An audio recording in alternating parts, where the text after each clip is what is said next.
Good evening, everyone. Welcome to tonight's program. Hopefully, you can hear me okay.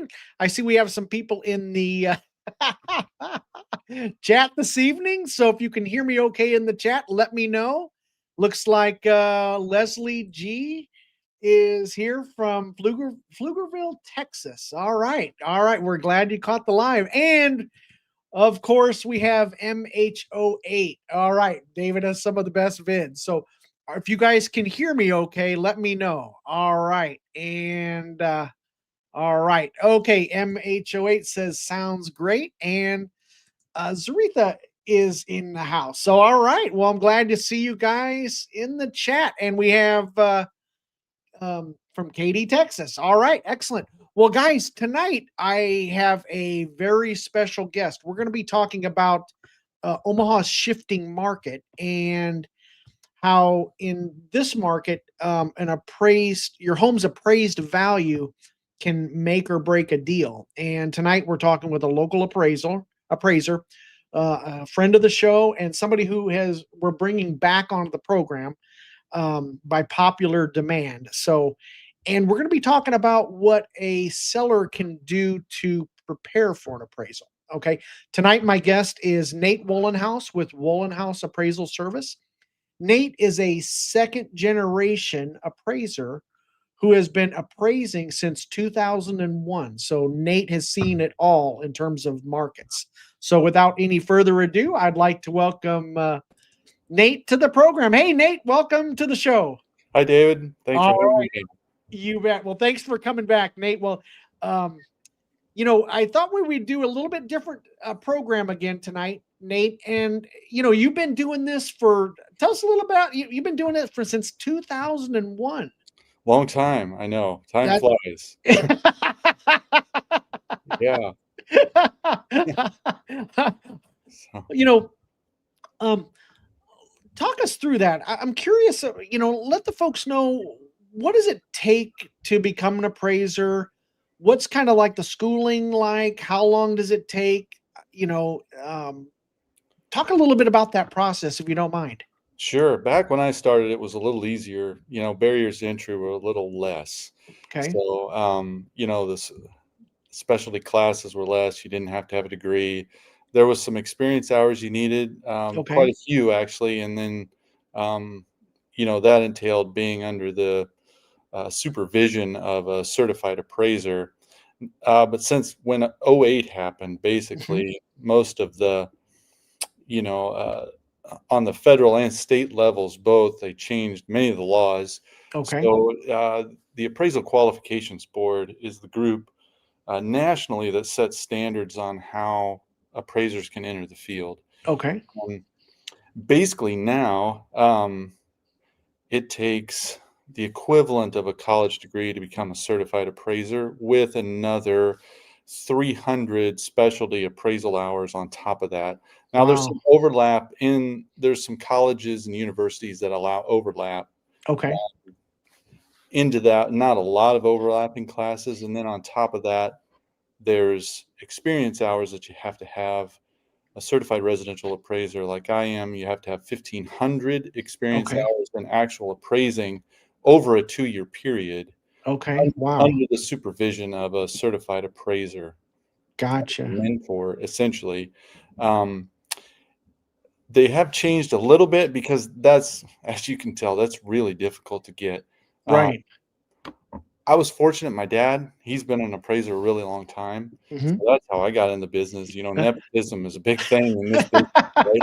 So, a lot of guys, that's how they started.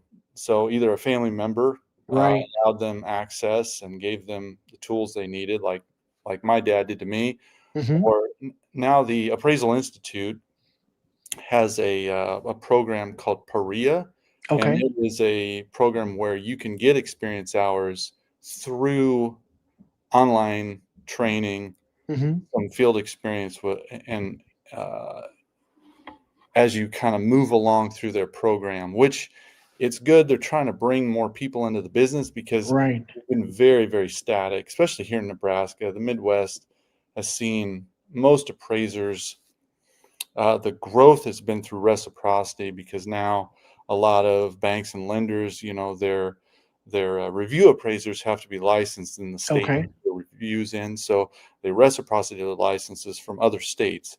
But Gotcha. actual grassroots growth of appraisers is very static. Um, Yeah. It seems like, as far as a real estate licensee, that's, the barrier to entry is very low. But on the appraisal side, it seems like that 1,500 hours, right. that that seems like very, and then just breaking in and having somebody that's going to supervise you, Hmm. and that takes a lot of time. Hey, we got Amy is in the house. Hey, Amy, welcome to the program. All right, and we have uh, Red New Millennium. Dave, what's happening? All right, thank you, sir, for coming by. All right, excellent. All right. Well, and then the other thing I thought, put a home under contract this weekend. Okay. Hmm. And what is um, it goes under contract Monday morning. You submit it to the admin department. You send a copy of the contract to the lender. Hmm. And when is it that you come on board, or how do you get notified? What is the time frame? And take us through kind of the process from your end. Because a lot of times, the client and the agent just knows, hey, they turn it into the admin department and then they do their thing, and then we send it to the lender and the lender does their thing. What is it from your end? What do you see? What do you get a copy of? How do you get notified? How much time?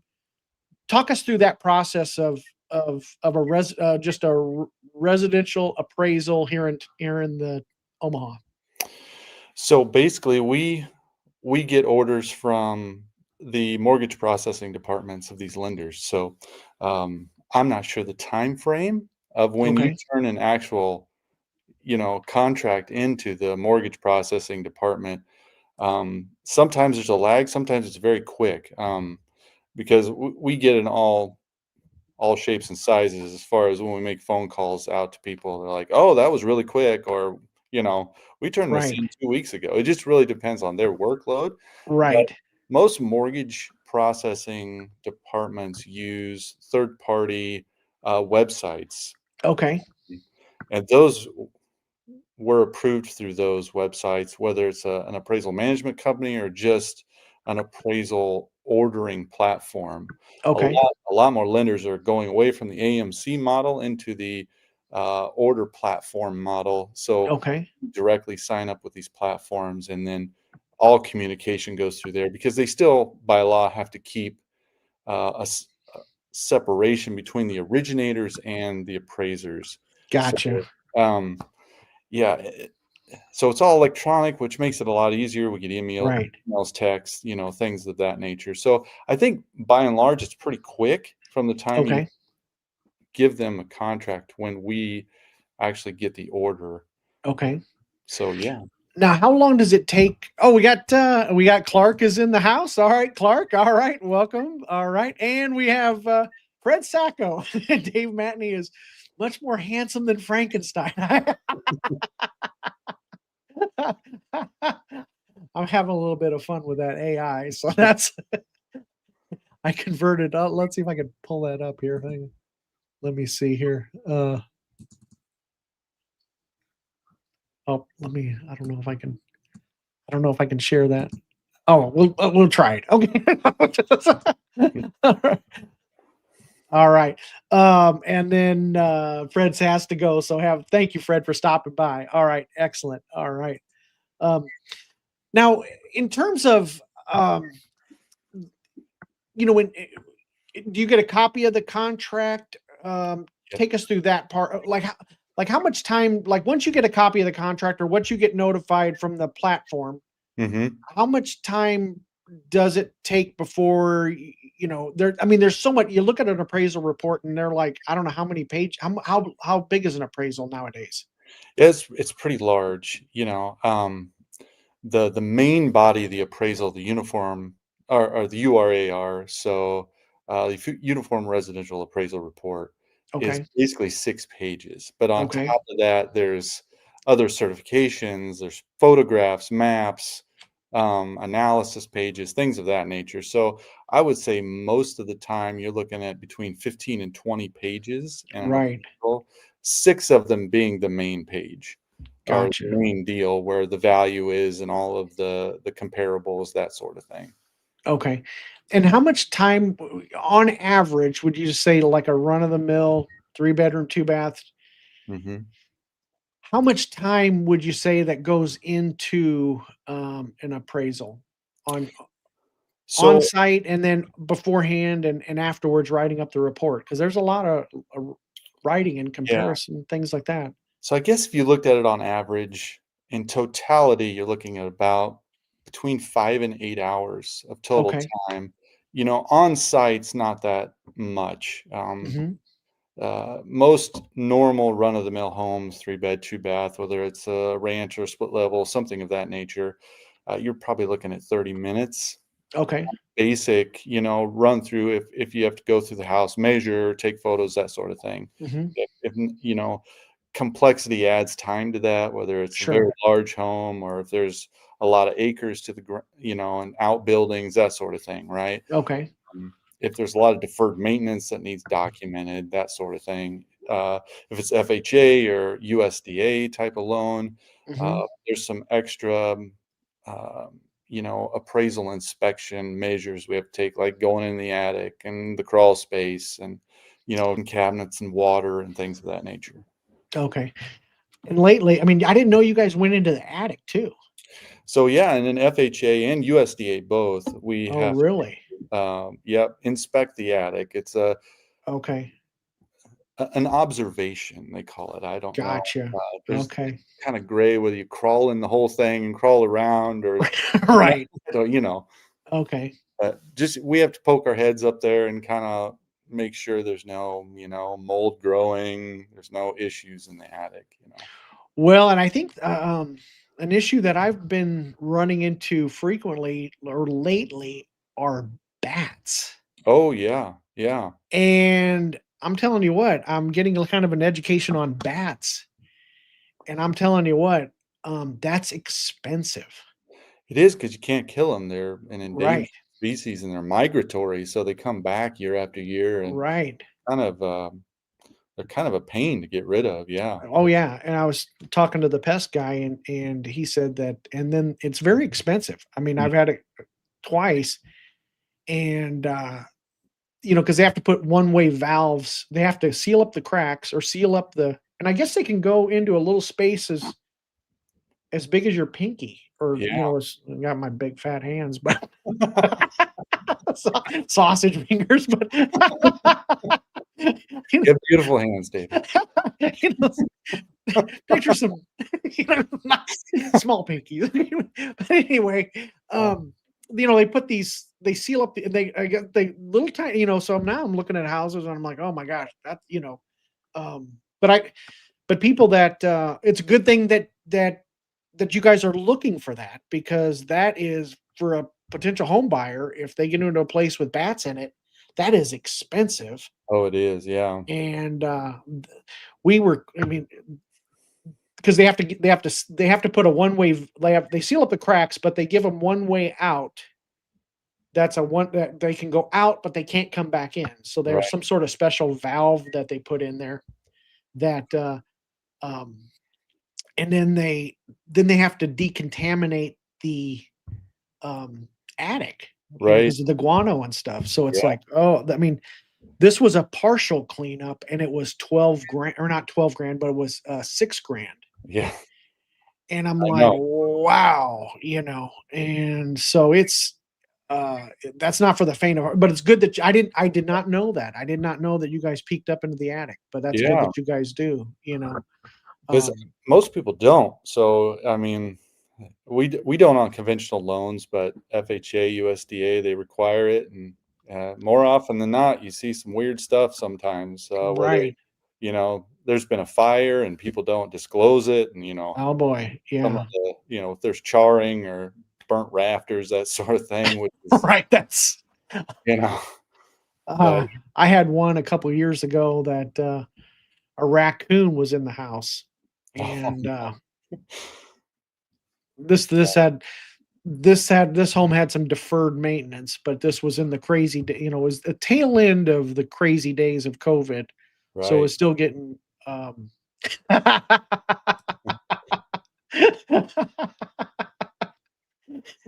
MH08 only valuation appraisal. The back valve is broken. Uh, I tell you, I actually do have notes, and then right. once we get going, it's like the notes Yeah. go to the wayside here. Okay, Leslie G says, do you use the survey when completing the appraisal? If a building is encroaching on another easement, would it affect the appraisal? Good question. Yeah, absolutely. If there's ever a question, we kind of go back in and look at all of that. If there's ever any issue on easements, those Okay. those are those happen more often than you think, as far as whether a lot in the rural areas, right? Okay. So Yep. whether you have an easement to get on a piece of land or not, or who's in charge of it, that sort of thing. So if there's ever any question, we condition the appraisal on a survey, on figuring that whole thing out, because it does have an effect on value. If you're Right. buying a piece of land and you want to put a house on it, but the only way to get across it is through an easement, and you can't get it or whatever. Yeah, it can cause real issues. Okay. Okay. And Marlins Scantlebury, why is peeking in the attic not done for conventional loans? Good question. They don't require it. Okay. So, yeah, s- it can be done if you ask for it, but most conventional loans don't require it. So, yeah, Okay. Okay. that's why. And then, in terms of FHA and VA and USDA, Mhm. what are some of the things that they're looking for? I mean, obviously they're in bats in the attic, but what are some of the most common things that will get called out that need to be corrected? They're one of their huge things is peeling paint. So basically, anything prior to 1978, that peeling paint has to be remedied. Okay. Anything after 1978, though, the peeling paint still needs remedied because it causes structural damage if there's water infiltration in the siding or the window sills or Okay. soffits, that sort of thing, right? So that's a huge one. Anything safety is big for them, whether there's missing handrails that are Yeah. looked at from a safety standpoint. Now, that's a lot of those are judgment calls by the Hmm. appraiser. So if there's any questionable areas where you may have concrete that's deteriorating and there's large, sections of it that are heaved maybe outside, whether Right. it's mud jacked or it's causing a safety issue on a sidewalk, that sort of thing. Um, a lot of people miss electrical issues in the basement, whether there's hanging wires, it's not in conduit. You know, Okay. there's just a lot of things like that just safety issues they're very concerned with. And anything over time that would cause structural damage, whether it's water Gotcha. infiltration or cracks in the foundation or the basement Right. slab, that sort of thing. Now, Nate, let me ask you this. This is way off topic here. Not really Sure. off topic, but it's kind of one of those things where I was at a conference a few days ago and or earlier this month, and I stayed at an Airbnb, and Hmm. I'm wondering if you do the same thing or if it's just me. When you're looking at the house, do you point? Do you see things where like, well, that won't go FHA, or is that just me, or do you do that too? Oh no, all the time. Yeah. Yeah, like I didn't know if I was just odd, but I was like, it was down in Texas, and there was a Sure. lot of shifting and a lot of cracking, and it didn't have a basement, but you could tell there was a lot of shifting going on. And I'm like, I would just wonder if I'm not the only one that looks around the house that notices that stuff where it's like, oh, that's going to cause a problem. Um, My my wife and I were just in the Black Hills, and we stayed in VRBO in Rapid City. And no, I did the same thing because it was a shared driveway. So I'm thinking about easements. the house was kind of built into a hill, so I'm thinking, how would I measure this, for ANSI standards? What would this look like? It was just crazy. You go around and you're like, "Well, I don't know, this they're calling this a bedroom, and it's really not," that sort of Right. Okay. I'm not you're not the only one. Okay. Make choices. Pennies in the fuse box. Yeah. That we don't condone that practice. Only if the penny's behind a 30-amp fuse, okay? Okay. Yeah. Um, okay. What is the current okay, now is there a lot of variance between Douglas and Sarpy County with things on the appraisal side? Do you see any differences like is there anything weird that Douglas County says that is okay in Sarpy County? Is there anything on that aspect of it? You know, um, Not offhand that I can think of that's too, like, crazy, but, Okay. used to be plumbing standards were different. They're a Right. little more relaxed in Douglas County now, but Okay. used to be Douglas County was all copper, right? Gotcha. Sarpy Yep. County, you could use PEX or Right. CPC, that sort of thing. So I think Douglas County's relaxed their standards on that. Okay. Copper is so expensive and Right. getting stolen there for a while. Right. Right. So that was really the only big thing. Everything else was pretty standard, I think. Okay. What about the roof? Is that something that if you see missing shingles, is that something that gets called out on both a conventional and FHA? It does. Anything like that, gets mentioned. FHA, they basically, them and USDA both, if the roof has less than 2 years of life left in it, now that's a judgment call, right?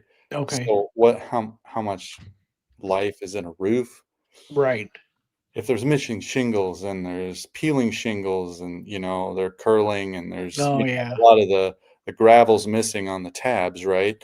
Uh, Right. you can make an argument to have it looked at, and Gotcha. we don't call for it to be replaced unless it's just really terrible. We Okay. call for a roofing contractor to go out and give an estimation on the lifespan of it. And same with conventional. For the most part, we don't necessarily call for repair, but we do call for a roof inspection if there's missing shingles, things of Okay. that nature. Yeah, You guys are just calling balls and strikes. It's up to the underwriter to determine if it's an issue, correct? correct. Yep, Okay. You guys, you know, report the findings and then the underwriter is really the person that says, "Hey, we have to do this." I sold a house some time back, and it was an older home with one of those old oil tanks.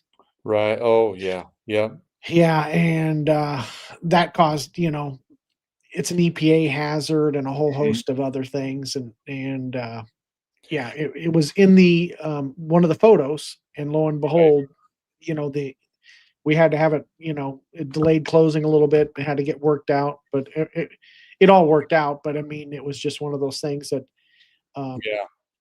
now, Nate, how often would you now? What happens when a home doesn't appraise? What is that process like? I mean, I know folks are not happy about it, but what can a seller do, or what can an agent do if the home doesn't appraise? So basically, the recourse on the buyer, let's say, if it doesn't appraise, they can go to their lender and they fill out what's called a or sorry, boy, it just escaped me. Ah, Having a brainwave no, here. that's okay. That's part of the live thing. Is it So, so basically, they go to their lender and they fill out a form to contest the value. okay? And what they do is they put down sales that they think Okay, that the appraiser missed or they're better indicative of the value, and gotcha. they can as reconsideration of value. Sorry, Okay, okay, reconsideration of value. And so, and then the lender goes through that and sends it to the appraiser, and then we kind of go through it and and kind of compare and contrast. And if the sales look good and they Mhm. are comparable, we can stick those in a report, explain that we're using additional comparables, and if the value change is great, we can boost the value. It's all explainable. If they're not comparable for whatever reason, Okay. then we explain that too, and you know, Gotcha. input additional analysis so that they understand why they weren't used. Uh, Okay. the key thing is, though, a lot of people just want to yell about the value, but they don't Right. take the time to put down additional sales that they think are better, and that's unfortunately part of the process, is they have to do that. Gotcha. Okay. Does it help when the seller provides like a list of updates? Does that help you out some? Absolutely. Okay. A lot of times when I go into homes that are sold, Mhm. um, the agents will give me a packet, right? And they'll Mhm. have their uh, market analysis in there. They'll have disclosure. Okay. Sometimes they'll have the contract, the signed contract. But a lot of times there's a list of improvements, which you know going around, sometimes you Mhm. don't notice those, or you can't Right. really see those readily. Um, Okay. so it's really nice to have. I always ask the homeowners, even if it's on a refinance, I'll walk in and say, "Have you done anything recently? Updates, remodels, additions, anything like Right. that." Because a lot of people do, and they just don't think about it, right? Right. Okay. Now that do you so that case you also look at the seller disclosure? Do you look at the pre-inspection if there was a pre-inspection done? Do you pull that off the MLS typically Absolutely. or Yeah, yeah. okay, you check that out? Yeah, Okay. every time I go out to a property, prior to going, I pull Mhm. all of the docs off of the MLS and just take a look at Gotcha. them, because there's a lot of information in the seller disclosure that's not anywhere else. And we Right. too, get a copy of the contract, the signed purchase agreement. So, Okay. which is very helpful. A lot of people think that's cheating. We just hit a number, right? Right. But, we have to look for any sort of concessions, seller concessions or buyer Gotcha. concessions, that sort of thing, whether it's money given, or if Mhm. they wrote a bill of sale for, say it's a rural property and there's mowers and ATVs and you name it, they'll throw it in a contract, right? So we Okay. kinda have to understand what's going on with the terms. That way we can adjust for the terms if need be.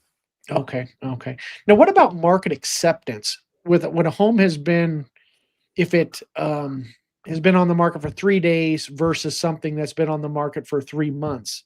Mhm. How much does that play a part in your data analysis on that? Does that affect you very much, or does that do you look at the price reduction? Do you look at the listing history on it? Absolutely. So, Okay. we kinda, at least I do, I take a picture of what's going on within not just a subdivision, say it's in a subdivision, Mhm. or even in the broader neighborhood, whether it's, you know, a specific zip code or even a county. And Mhm. I look at what are the average days on market for this type of home. And if Okay. it's sold very quickly, with, say, multiple offers, then I kind of, okay, what price range is it in? Because um, if you're looking at that first time home buyer market, and even around, Right. say, 0 to 300, that market's still pretty good, right? Right. And so those houses are still going pretty fast. Mhm. If you're looking at, say, that 400 to 800 range, Oh, those yeah. flat, and there's a million of them on the market, and those market Right. times are getting more and more and more. So if you get a house that sold very, very quickly in that price range, I kind of look at, see, okay, what's the deal with that? Um, was it undervalued? Was it listed under market? Okay. What were the extenuating circumstances?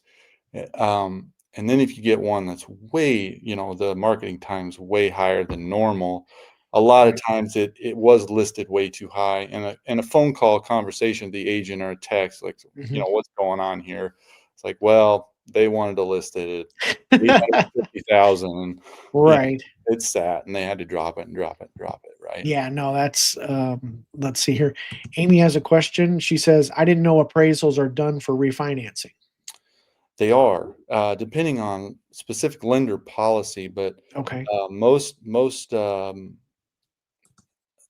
loans that are being sold to secondary market. So Fannie Mae, Freddie Mac, right? Uh, Mhm. they typically require an appraisal, whether it's a full, sometimes, depending on the circumstances of loan to value, they might order an exterior only or a Okay. hybrid type appraisal too. But all purchase, I mean, all refinance loans typically have some sort of an appraisal done. Gotcha. Um, yeah. What are some other examples? I know for purchases, what's some of the other times that you get called out for an appraisal? What's some of the other situations that arise that people need to have an appraisal done, and why it's important to have it done? Yeah, so big one, tax protest time. We get a lot of Yep. phone calls on that. Just, you know, because the county's system is different on how Hmm. they do it. It's basically a mass appraisal system. So they're looking at the totality of a neighborhood and they kind of come up Right. with price per square foot. There's some other factors that go into it, but it's basically a shotgun approach, right? Okay. So everybody gets lumped into the same pot. And a lot of times, houses will go way up, for Hmm. whatever reason, or, uh, that haven't been updated, say, in, 50 years. You know, Yeah. and it happens, right? Right. And where, you see some people's values go up 100, 150,000 in 1 year, Yeah. that jump, I mean, that's a huge jump. So, It is. a lot of those people call us and we'll, go out and 'cause it's easier to get an appraisal done, take it into the referee and say, "Hey, I had this done by Right. independent appraiser. Here you go," and they'll lower it usually, right? We do estate work too, uh, Right. whether, uh, residentially, it's not as big, but, you go out in rural areas and there's a lot of farmland, commercial areas, that sort of thing that require estate work. Gotcha. So, yeah. And then probably in a divorce situation as well. Yeah, divorces are big too. So, um my dad used to do a lot of divorce cases, so he was Okay. a expert witness on the stand. He doesn't do that anymore 'cause it drives me crazy, but Well, I mean, I'm sure there's the battle going on, but I'm right, sure that you're gonna right. have, somebody has, each spouse is gonna probably have their own appraiser, Yep. right? Oh, The yeah. battle, and so it's an opinion of value, you know what I mean? So, yeah, um no, talk about how an appraisal is different from a market analysis. Like, when I go out to list a home, I'll do a market analysis. Kind of explain to folks what the difference between a market analysis is and what an appraisal is. So, probably the big one right off the bat is, just independence. So, there's no bias Mhm. technically in an appraisal where, a market analysis, you're trying to get a listing, right? So, I guess our lack of bias is the Right. biggest, as far as scope of work goes, Mhm. there's a lot of, whether we go through the house, measure everything, we have to use as an appraiser ANSI standards if it's going to secondary market, right? Okay. So everything's measured to those standards, from the gross living area to the basement to the, Right. that sort of thing. So, and uh, how we analyze comps, how we go through our analysis on, uh, doing our adjustments, that sort of Yep. thing. Um, you guys, maybe, I don't know this for fact, but do you get into like regression analysis, paired I sales, look things like I that? look at it kind of as a ballpark Sure. figure, where it's I give a range Right. and, Right. and ultimately the market decides. I mean, if you're Yeah. not getting activity, well, then guess what? Your price too high. And Right.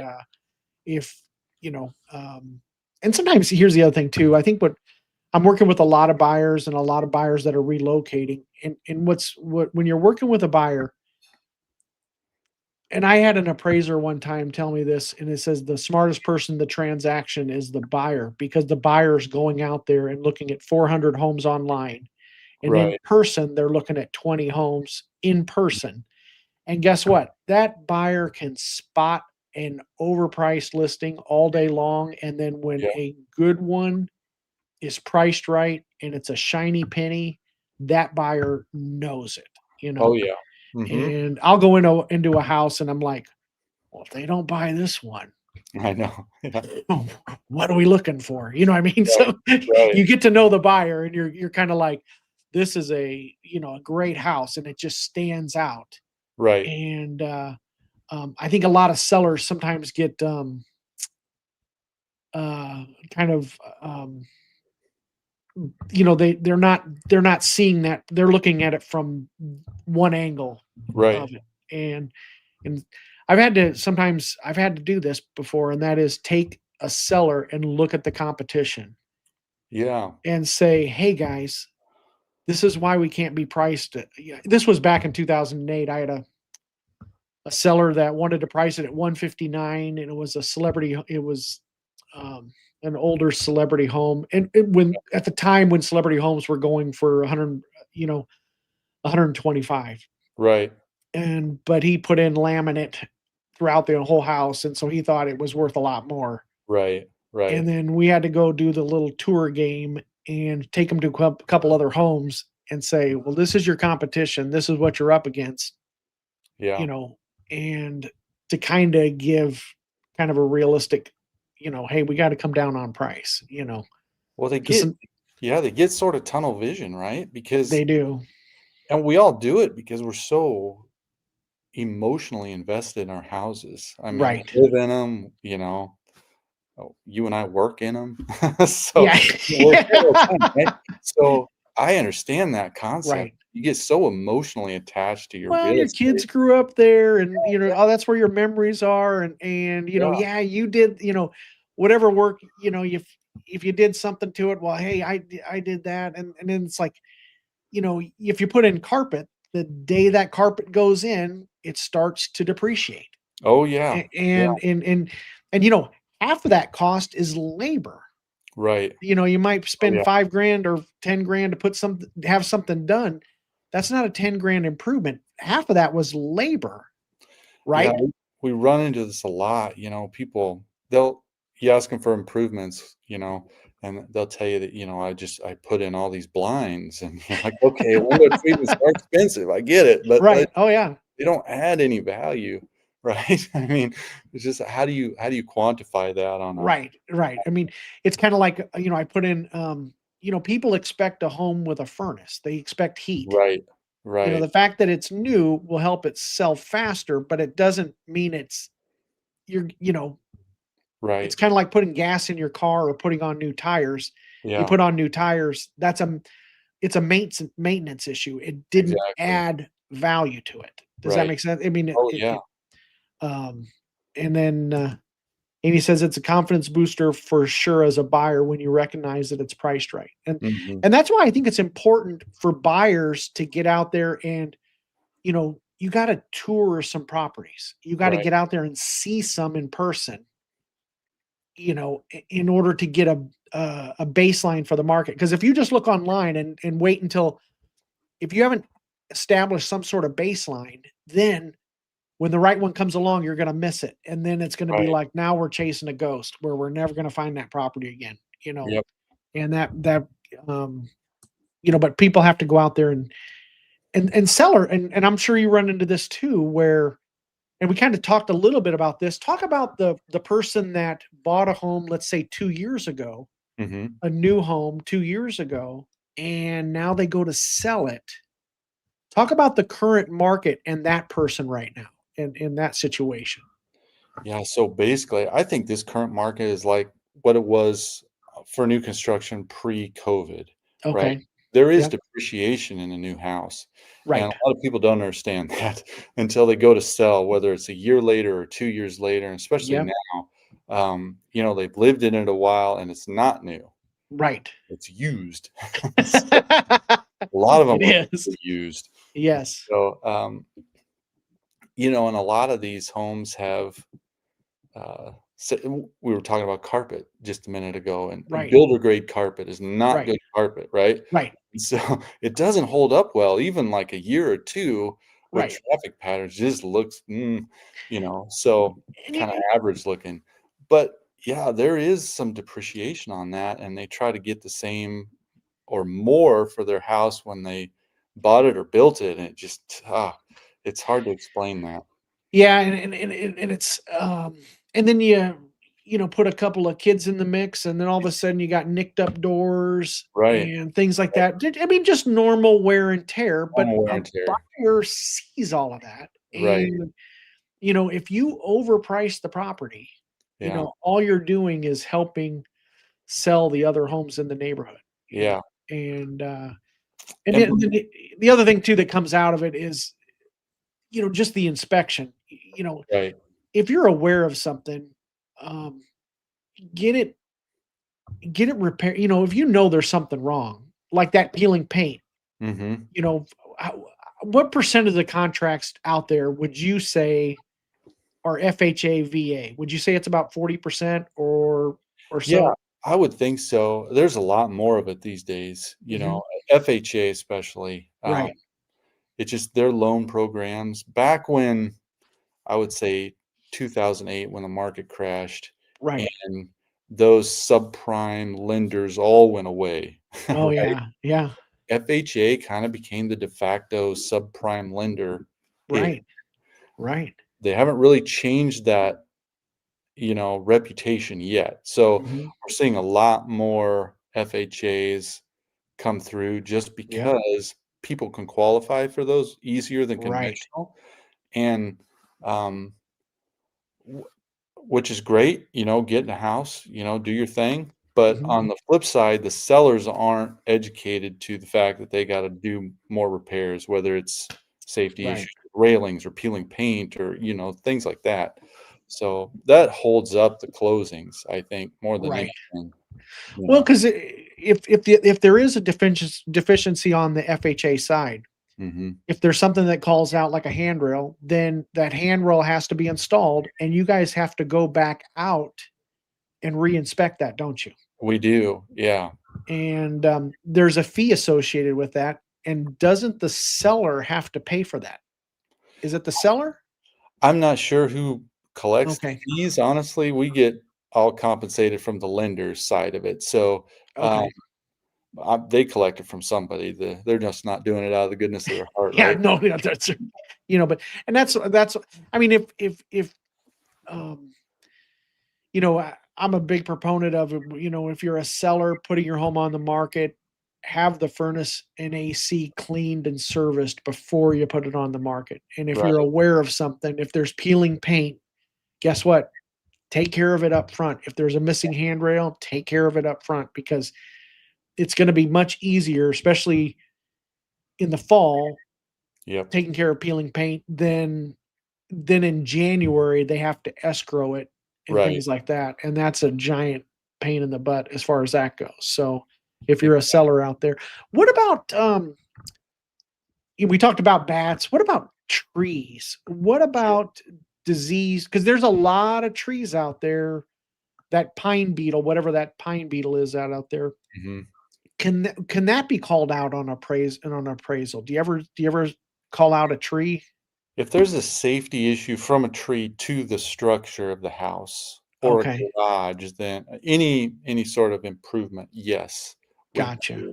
But, the only time I've called out an issue on a tree that wasn't, say, impeding on the property, whether it's a limb about to, crash to the roof or whatever, was termites.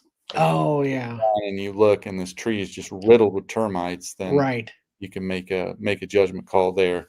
But yeah, Gotcha. Okay. so Um, let's see um, this is kind of an appraisal basics. What are the 3 main approaches to value? so the big one that drives the residential side of it is the sales comparison approach. Okay. So that's basically, your comparable sales, and you do your adjustments. You come with a number. The other two, income approach Mhm. and the cost approach, Okay. it basically um, there's different ways to do the cost approach. Most appraisers use the Marshall and Swift residential cost guide, which is Okay. basically a regional estimator. Okay. Most guys use it online, and you just plug in your square footage. It's kind of it's a ballpark of what it would take to replace the house new, and then if it's Okay. a house that's got some age to it, you depreciate, there's depreciation involved in that, and then you end up kind of with your final number. Then you add Gotcha. the land back in. Okay. So, but it's not very detailed. The cost approach is Okay. not like going out to a contractor and getting, each line Gotcha. item of knobs Okay. and carpet and, that sort And of thing. that would be kind of like a really oddball property, like a church or something like that. Correct me if I'm wrong. Is that what a case where you use the cost approach, or We like something that's not, it's not like you can compare. You tell me, is that what you see the cost approach for, or where would you see that mostly used in? That on a residential side, you could a lot of times it's used for very unique or very expensive homes. So, Okay. let's say in the Omaha market, you're building a house that's say $6 million. Ah, gotcha. There's Okay. no $6 million comps in Omaha. I'll just Right. tell you that right now. You know that. Yep. It's just, so, so you have to rely very heavily on the cost approach, um, Okay.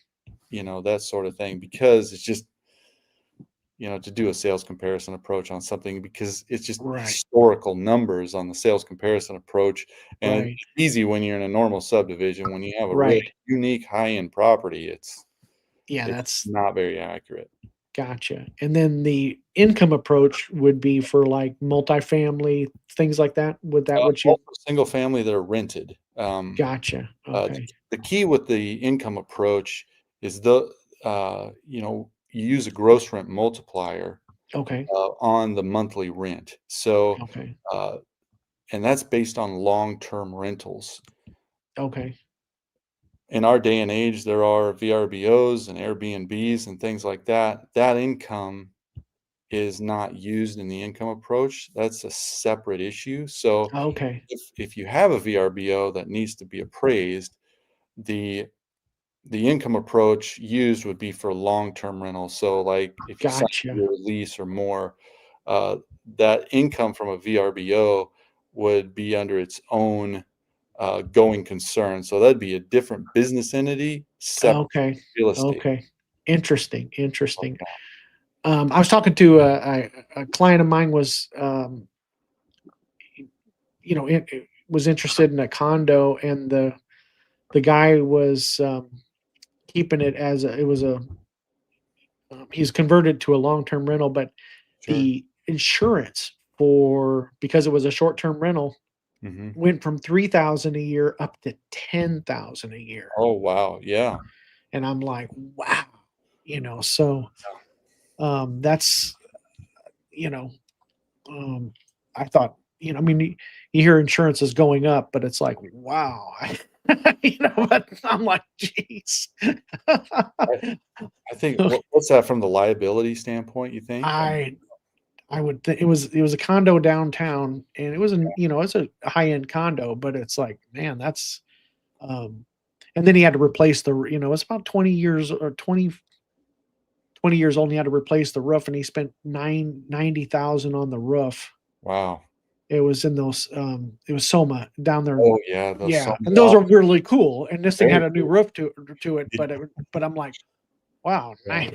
I would Oh, yeah. yeah, Mm. 90 grand, no, that's a chunk of change." I mean, that's, Right. alright. Um, how we talked about this. Oh, we got a comment here. Let's see. Amy says, "Higher risk with Airbnb and Verbo for insurance companies." Yep, they're that, yeah, I imagine so, yeah, Yeah. I they're paying, by the time you pay all the fees associated with it, and have you Right. ever seen that Nick Saban commercial where he does the Verbo? Oh, yeah. That's pretty good. That kind of reminds me of my dad if he had Right. he didn't have to have a verbo. It was like if the kids come to visit, he was like, "Hey, there's going to be none of this, and there's going to Yeah, be no fun around." So no, whenever I see that commercial, it reminds me of my dad because he. that's Yeah, fun. thanks, Amy. Amy's in the insurance business there, so yeah, that's awesome. Yeah. Okay, let's see how if I had any other questions that let's see here. Um, okay, how do remodels or updates factor into value, and what improvements add the most value? Updates and remodels speak to the condition of the property. So if you look on Okay, a URAR form, you'll see condition, and okay, it's basically C1 through C6. okay, So C4 is average. Condition 4 would be average. Condition 3 would be like good. Condition 2 is very, very remodeled. So if it's or a house that's brand new, like a model home that hasn't been lived in, but it's used as a okay. model, that'd be a C2. C1 is brand new construction. So Gotcha. updates, things like that really notch you up on those condition ratings, which helps the value. You can Okay, compare them to other good conditioned homes in the neighborhood, right? right. Um, Probably the best things to do are, the cosmetic stuff, the paint, the flooring. Yep. Um, kitchens and baths are expensive, but they do help. Hmm. Buyers love that stuff. Um, the things that don't add value, pools are terrible, right? And that's a Yeah. great way you might as well just dig a hole and throw money in it. It's just terrible. I look at a pool and I'm just thinking Yeah. the liability with that. No Right. thanks. So, Yeah. those 3-season patio rooms too are very expensive, Right. but they're not technically gross living area because they're Okay. not built to the same standard of the house, right? Gotcha. They're lovely. They're Oh great. yeah, they're cool. They're cool, but yeah. But they're not square footage. They're Okay. adjusted for separately, and a lot of people grump about that. Yep. I'll see it too where, on the MLS, they'll be added in. I've even Hmm. seen the county add them in, and you're like, "No, you can't do Yeah. it." So, um, yeah, that, solar panels too. Okay. How does that work? Because Solar people love panels, their solar panels. they do. They love the solar panels, and, they're great for energy efficiency, but there's just not Right. enough information in the market to adjust for them, and they're Gotcha. very expensive, right? Yep. And do you own them? Do you lease them? There's all sorts of crazy stuff. Plus, we live in hailstorms, right? Right. So half the year we're getting hail or high winds or blizzards, right? So, Right. yeah, those are hard to adjust. I bet you what's got to be kind of fun is I mean what's kind of fun is when you hear the word remodel Right. on the MLS with existing Yeah, is is used very it's you're loose. talking about you're talking about C1, C2, Right. C3. Yeah. The word remodel. Yeah.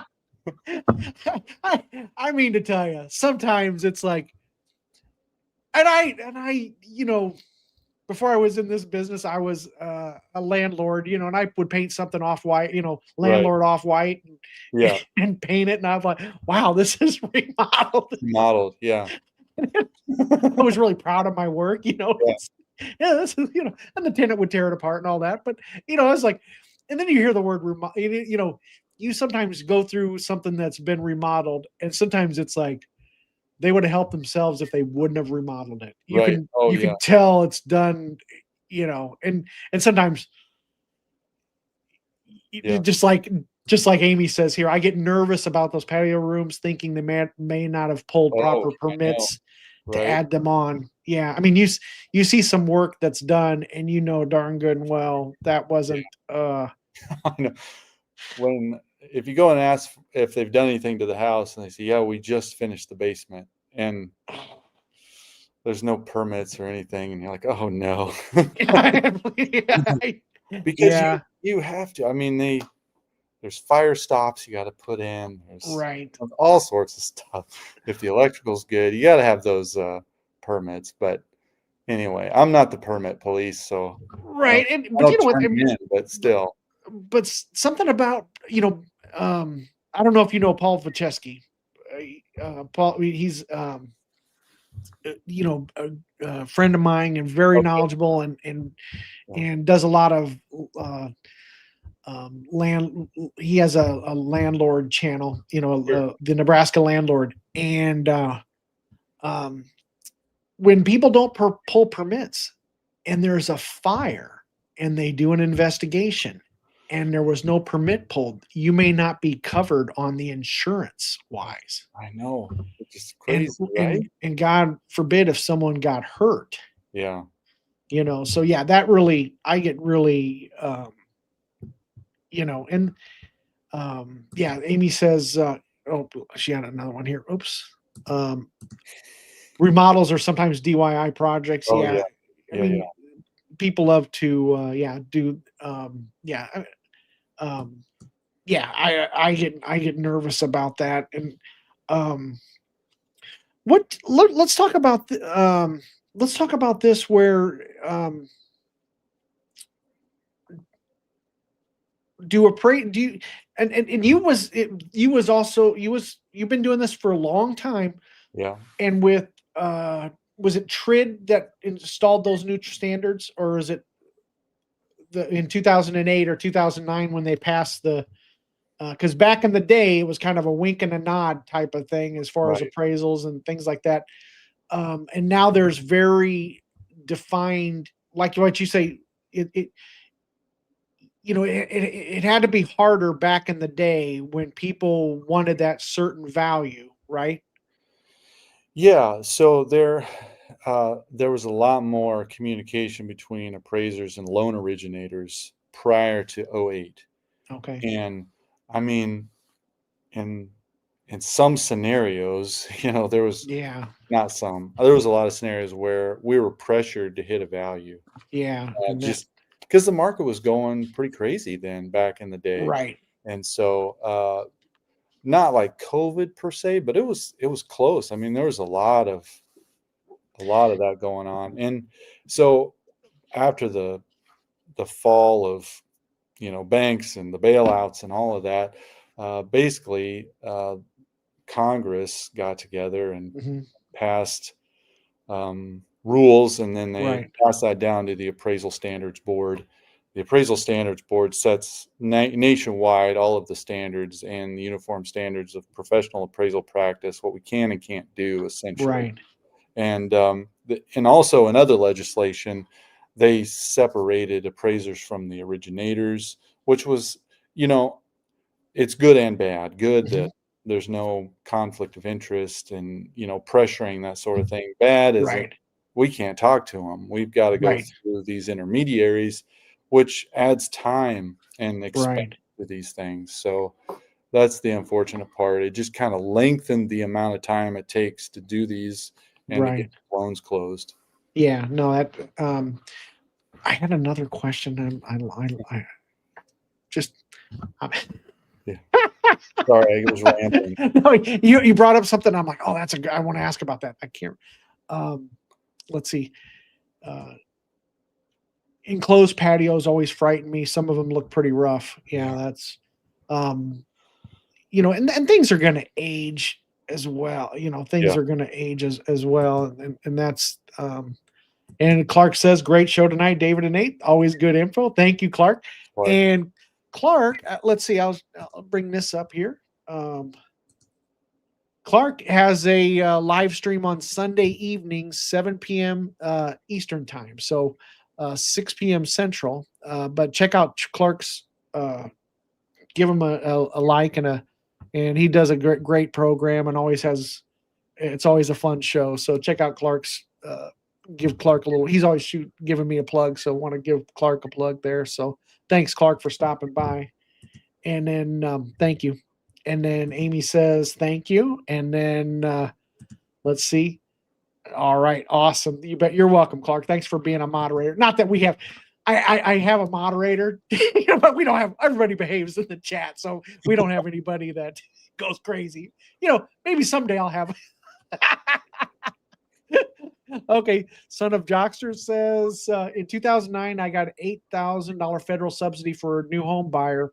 All the flippers in town were desperate to buy just to get the extra 8K. Yep, that was back then. That was I remember that. Yeah, that was and then right after that $8,000 credit went away, boy, the market just I remember it was crickets for that last 6 months of the year. Now, oh, I know what I wanted to say. Yeah. Let's talk about this because I'm sure you hear it on your end, and I hear it on my end, and then you see it all on YouTube. Okay, the market is crashing. Okay, Nate, as Yeah. somebody that's been doing this since 2001, and I don't know how many appraisals you have done in your lifetime It's a and lot. how many homes you've been in, and somebody that has been in the Omaha market for since 2001. Okay. Hmm. When and I'm sure you hear people say that, or you see people, talk about, oh, foreclosures are skyrocketing and the market's going to crash because anybody with a YouTube channel and a microphone is Yeah. now all of a sudden a housing expert. Right. Talk about the Omaha housing market crashing.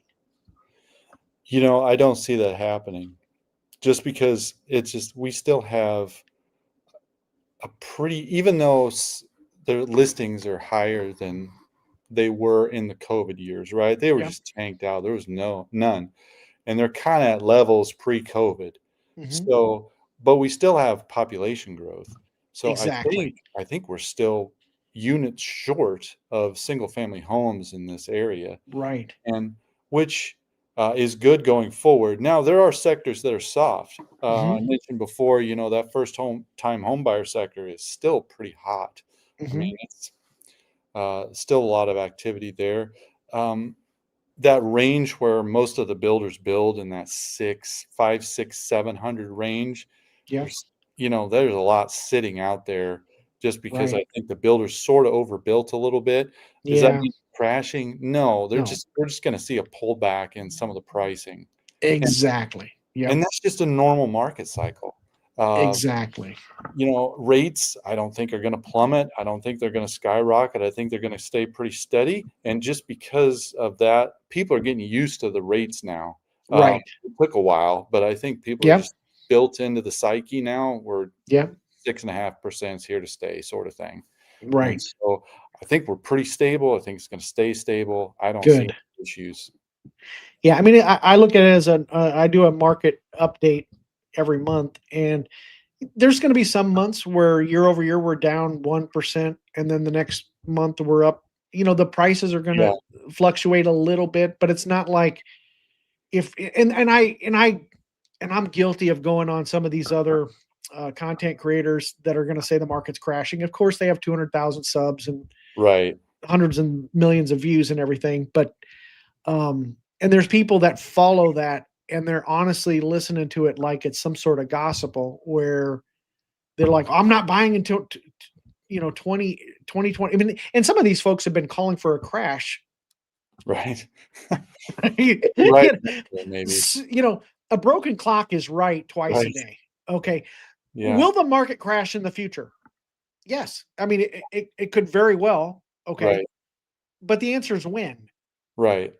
But like you say, right now and look at all the folks that are priced out of the market right now. There Mhm. are a bunch of buyers that would love to get into the market, but they're just priced out of the market.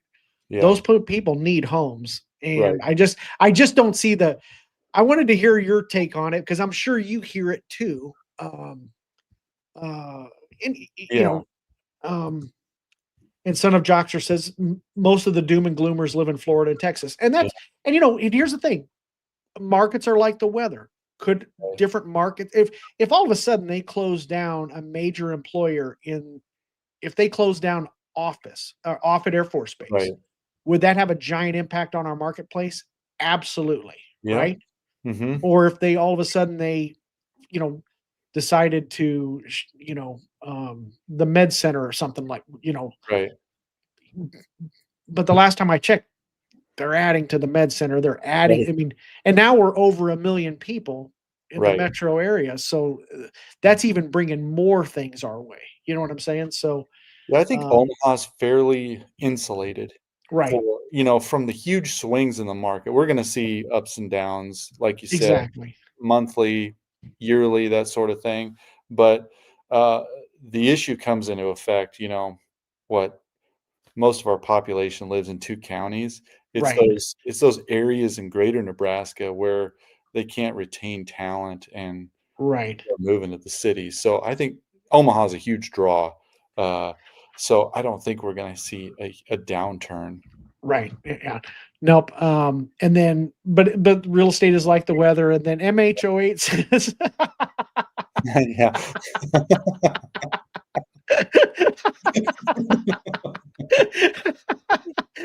a broken watch is wrong for 1,438 times a day.